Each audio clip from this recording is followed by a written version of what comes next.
Happy weekend po sa ating lahat. Ako si Benison Estareja. Meron tayong update regarding sa ating panahon ngayong unang araw ng Agosto, 5 p.m., araw ng Biyernes. Patuloy po ang paghina ng southwest monsoon or hanging habagat. Sa ngayon po ay nakakaapekto ito sa malaking bahagi na lamang ng Luzon habang patuloy ang mga localized thunderstorms sa Visayas and Mindanao, lalo na po sa mga areas ng Northern Mindanao, Caraga Region, Soc-Sargen and Davao Region. Usually mga 1 to 2 hours po na mga pagkidlat pagkulog po ito. Habang dito naman sa may Northern Luzon, meron pa rin apektado ng mga pag-ulan dulot ng habagat, kabilang na dyan ng Batanes, Babuyan Islands, Ilocos Norte, Ilocos Sur at lalawigan po ng Abra.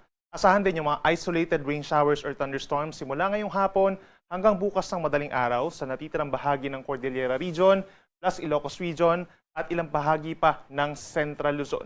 Habang sa Metro Manila at natitirang bahagi ng bansa, simula ngayong hapon hanggang bukas ng madaling araw, mayroong mga lugar na maliit lamang yung tsansa ng mga pag-ulan at mananatili ang maaliwalas na kalangitan.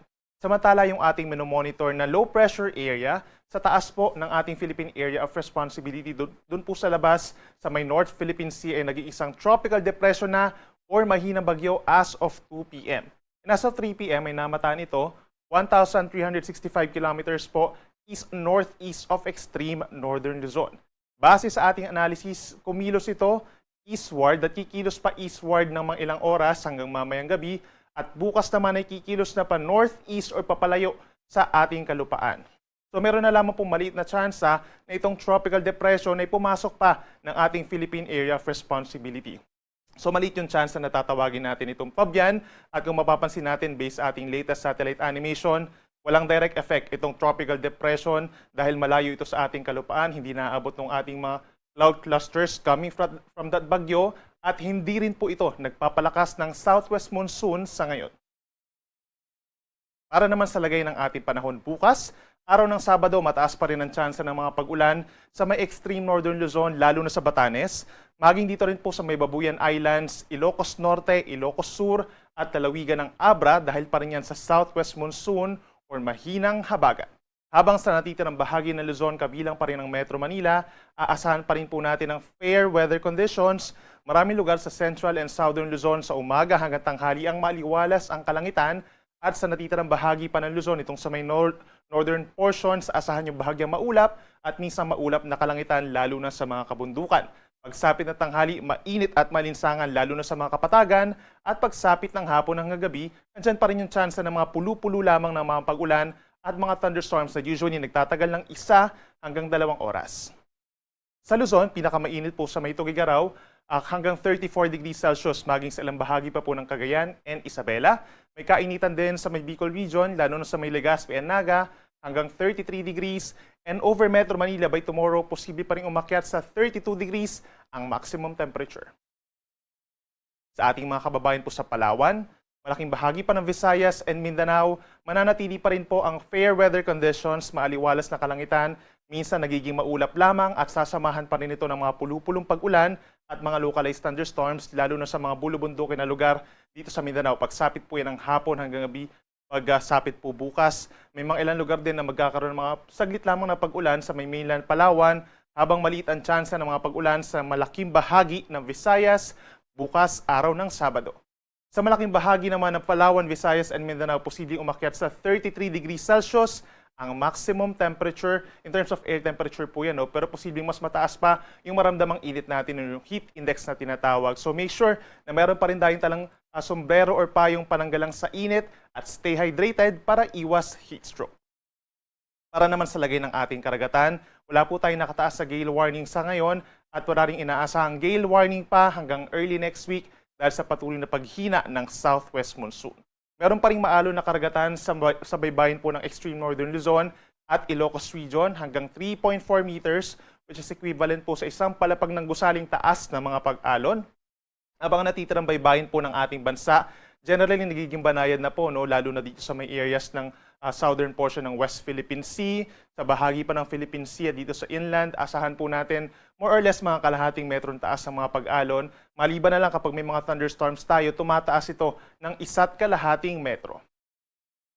para naman po sa lagay ng ating panahon pa sa susunod pa na 3 araw. Simula po August 3 hanggang August 5, patuloy pa rin yung paghina ng habagat natin. So pagsapit ng Sunday and Monday, posibleng extreme northern Luzon na lamang or yung Batanes and Babuyan Islands ang magkakaroon ng maulap na kalangitan.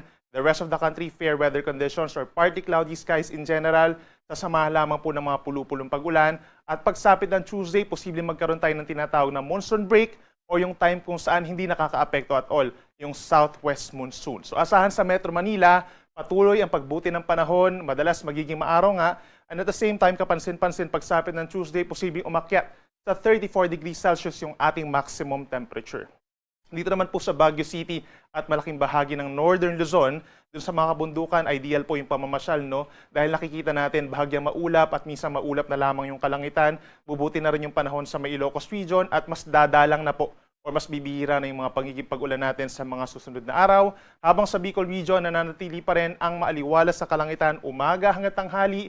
So ideal pa rin yung pag-view natin kay Bulkang Mayon at doon sa mga areas po sa Bicol. Meron na lamang mga chance na mga isolated rain showers or thunderstorms pagsapit ng hapon. Sa malaking bahagi po ng Visayas, magpapatuloy pa rin yung weather conditions na na-experience natin nitong mga nagdaang araw. So aasahan pa rin natin yung maaraw na panahon, lalo na sa umaga hanggang sa hapon.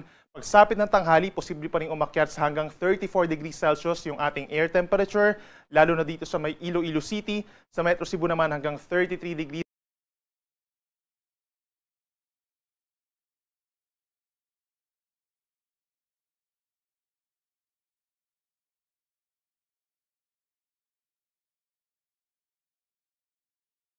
At madalas maaraw na umaga hanggang sa hapon at pagsapit ng gabi nagkakaroon pa rin ng mga localized thunderstorms, usually mga 1 hanggang 2 oras po ito, madalas sa timog na bahagi ng Mindanao at sa mga kabundukan ng Northern Mindanao, sa may Davao Region and Soxargen, and then possible na mas dumalas yung mga pag-ulan pagsapit po ng Lunes and Martes, walang pinipiling oras, no, mapa umaga, hapon or gabi, possible yung mga pulu-pulu lamang na pag-ulan. At bago po tayo matapos, meron tayong panibagong tropical cyclone threat potential forecast regarding sa panibagong sama ng panahon na posibleng mabuo sa susunod na 2 linggo. Base sa ating latest forecast, possible po sa mga susunod na araw, may mabubuong low pressure area sa may Pacific Ocean, somewhere malapit dito sa may Guam. At kikilos po ito, pahilagang kanluran or northwest hanggang sa makapasok ng ating Philippine Area of Responsibility by the middle of next week. That's either Wednesday or Thursday. Then pagsapit po ng Friday next week, kikilos pa rin pahilagang kanluran ng nasabing sama ng panahon hanggang sa makarating ng North Philippine Sea. So ibig sabihin, kung pagbabasihan natin yung ating latest potential forecast, ay hindi naman po magla-landfall or tatama sa ating kalupaan itong low pressure area. Throughout its passage din po, mababa yung tsansa or kulay dilaw. Ibig sabihin, low chance na ito ay maging isang tropical depression, so maaaring manatili as a low pressure area, pero possible din naman numbalik po yung southwest monsoon natin later next week dahil sa paglapit nitong low pressure area. Pero wala pa tayong senaryo na mag-e-enhance or magpapalakas ito ng hanging habagat late next week. Posible pong mabago yung ating forecast, kaya lagi tumutok sa ating mga updates. Ang haring araw ay lulubog 6:25 ng hapon mamaya at muli itong sisikat bukas 5:39 ng umaga. Yung high tide po natin sa Manila Bay